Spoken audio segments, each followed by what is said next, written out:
শুক্রবার উত্তর মালদার তৃণমূল প্রার্থী প্রসূন বন্দ্যোপাধ্যায়ের সমর্থনে রোড শো করেন অভিনেতা দীপক অধিকারী ওরফে দেব। এদিন তিনি রতুয়া স্টেডিয়ামে হেলিকপ্টার করে দুপুর 12:30 নাগাদ অবতরণ করেন। এরপর প্রার্থীকে সঙ্গে নিয়ে হুটখোলা গাড়িতে করে রোড শো করেন তিনি।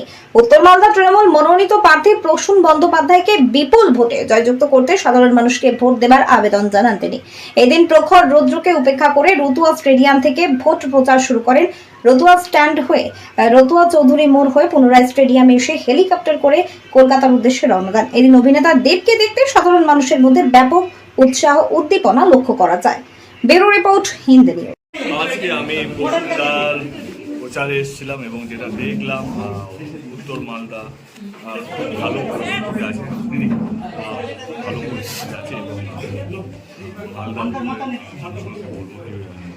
এবারে তৃণমূল কংগ্রেস এবং আমার মনে হয় আমাদের যিনি প্রার্থী প্রসূনদাকে সুযোগ দিন, কারণ একজন শিক্ষিত আইপিএস অফিসার, দক্ষ অফিসার এবং রাজনীতির মধ্যে শিক্ষিত মানুষের দরকার।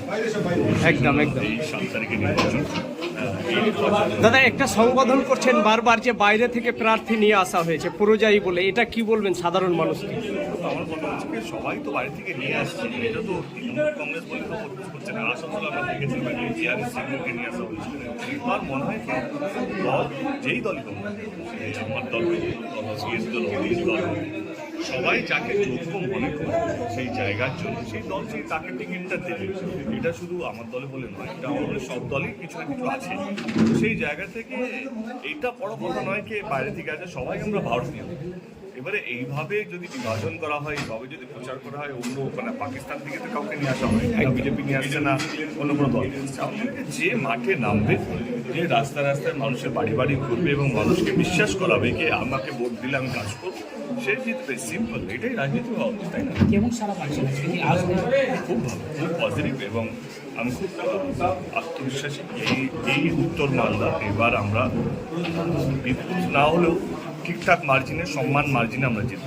তৃণমূল কংগ্রেসই আপনাকে দেখা গেল আপনার পরিস্থিতি হয়েছিল পুলিশের সাথে, আপনি যখন হাঁটছিলেন এবং আমি যেখানেই যাই সেখানে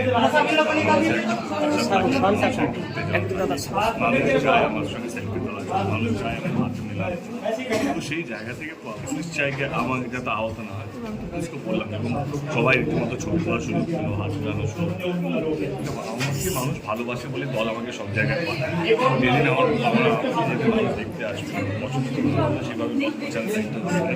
এবার আমার দায়িত্ব হচ্ছে যে আমাকে যারা দেখতে আসছেন বা আমার যারা ফ্যান বা আমাকে যারা ভালোবাসে, তার সম্মানটা যেন আমি রাখি, তার মর্যাদা যেন রাখি এবং তার এই এত গরমকে মাথায় রেখে 2 ঘন্টা যে দাঁড়িয়ে আছে, যেহেতু আমার 1 ঘন্টা আজকে ফ্লাইট হেলিকপ্টার লেট ছিল, কারণ এটিসি পারমিশন ওড়ার জন্য কলকাতা থেকে, তার সত্ত্বেও মানুষ এভাবে এই গরমে দাঁড়িয়েছিল এবং সেই 2 ঘন্টা 3 ঘন্টা যখন দাঁড়ানোর পর দেবকে 1 সেকেন্ড দেখবে, সেই 1 সেকেন্ডটা যেন সারাদিন তাদের মনে থাকে, সেটা আমার দায়িত্ব। বাড়িতে ফিরে যেন তারা সন্তুষ্ট করে যে আজকের দিনটা আমি যাকে দিয়েছি সেই হিরো, সেই আমার স্বপ্নের নায়ক বা সেই আমার ভালোবাসার মানুষ, সে আমার সেই সম্মানটা দিয়েছে।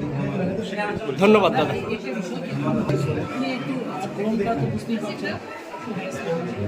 আমি সেটাই বলবো, আজকে রতুয়াবাসীকে কি বলে যাবেন আজকে? যে আপনাদের নিজেদের ভোট যে দেবেন এবং এইবারে সুযোগটা তৃণমূল কংগ্রেস এবং প্রসূন ব্যানার্জিকে দেবেন, কারণ আমার মনে হয় যে রাজনীতির মধ্যে শিক্ষিত মানুষের সত্যি অভাব।